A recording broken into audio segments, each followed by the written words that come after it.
Hello, welcome to 50minuteguitar.com. In today's lesson, we're going to look at the classic track by the Animals called House of the Rising Sun. This is really great for your arpeggio chord practice, so for arpeggiating a chord, so instead of just strumming through chords, it's really good for getting your accuracy with picking out the individual strings of the guitar.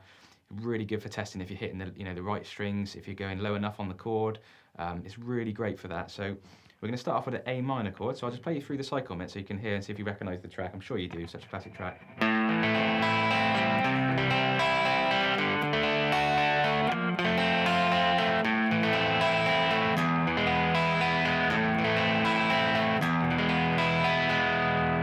Okay.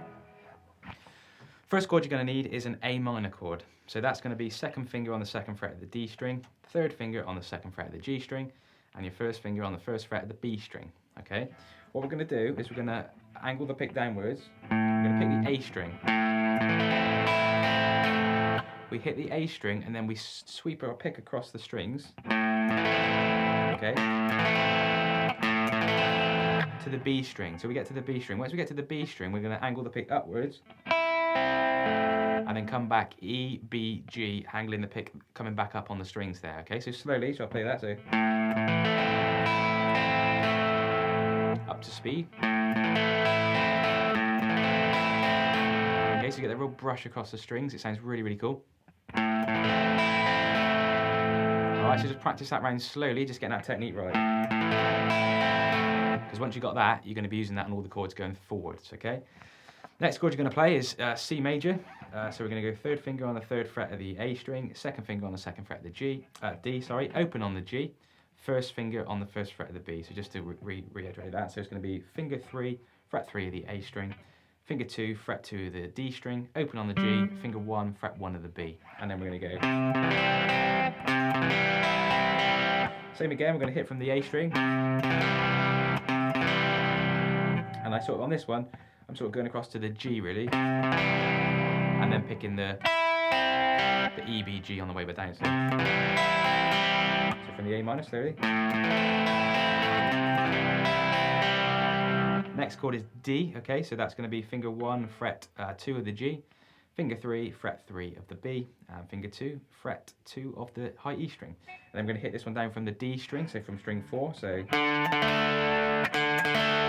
And this one we're going to hit 3 strings. We pick the D string once, slide across, and then hit the E, B, G.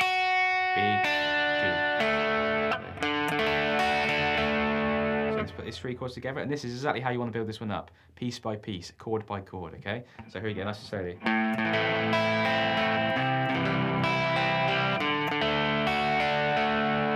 Next one, a little bit of an awkward one, is the F chord.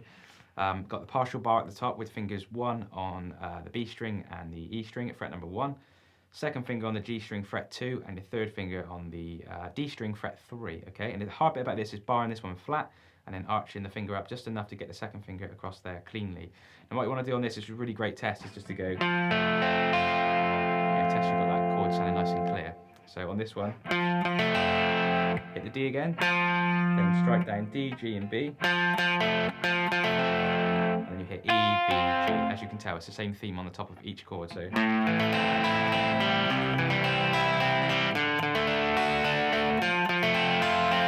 back to A minor again after that. Then we go to E.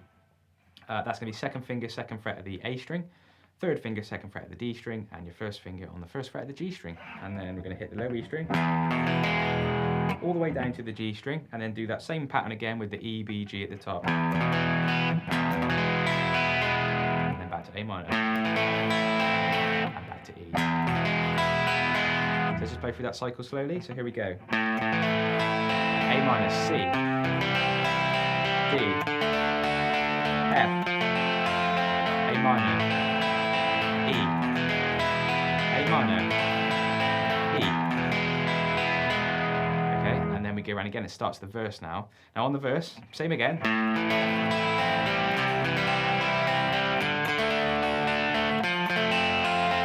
Now this time it goes A minor, back to C. It doesn't go to the E, it only does that on the intro. And then we go to E, okay? So it's a little bit different. It doesn't go A minor straight to E. There's A minor, C, and then E. 2 E's. A minor, C, E,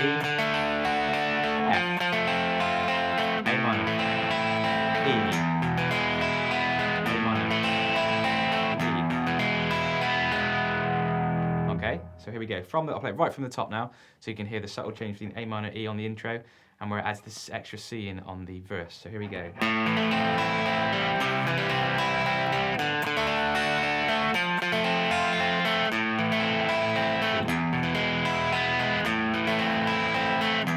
verse.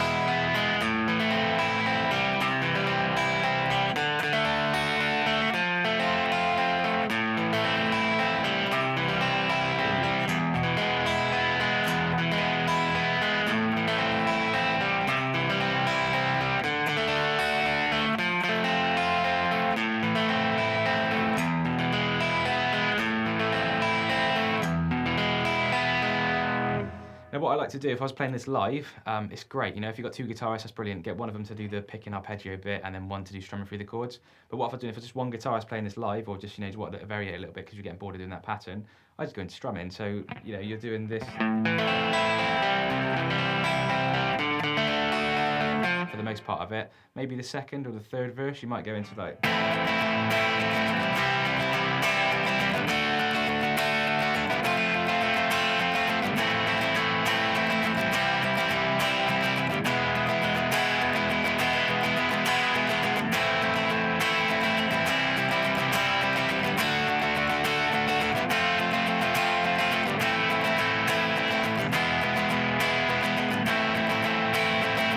quite nice to get back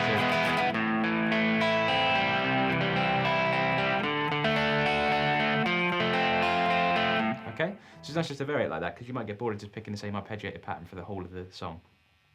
That strum pattern, by the way, if we go back to the A minor chord, we're going to go down, down, up, down, down, down, up, down. Okay, best way to practice that is just rest your hands on the left hand flat on the strings there, muted sound, and then not too hard because we don't want this. Really light touch, just really light. It's good to sort of be able to control your fingers, so it's real light touch. If you can keep that going, so I messed up there, so if I can keep that going, if I can keep talking to you, still do it, I'm pretty confident I can now do it with the chords.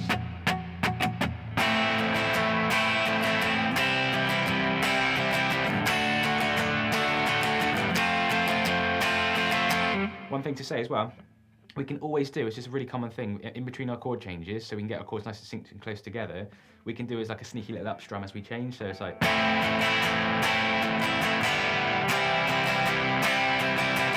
I'm exaggerating the movement of my fingers away from the fretboard just to see if I can show you how this works, but you don't want to be doing that, you want to keep them close. So...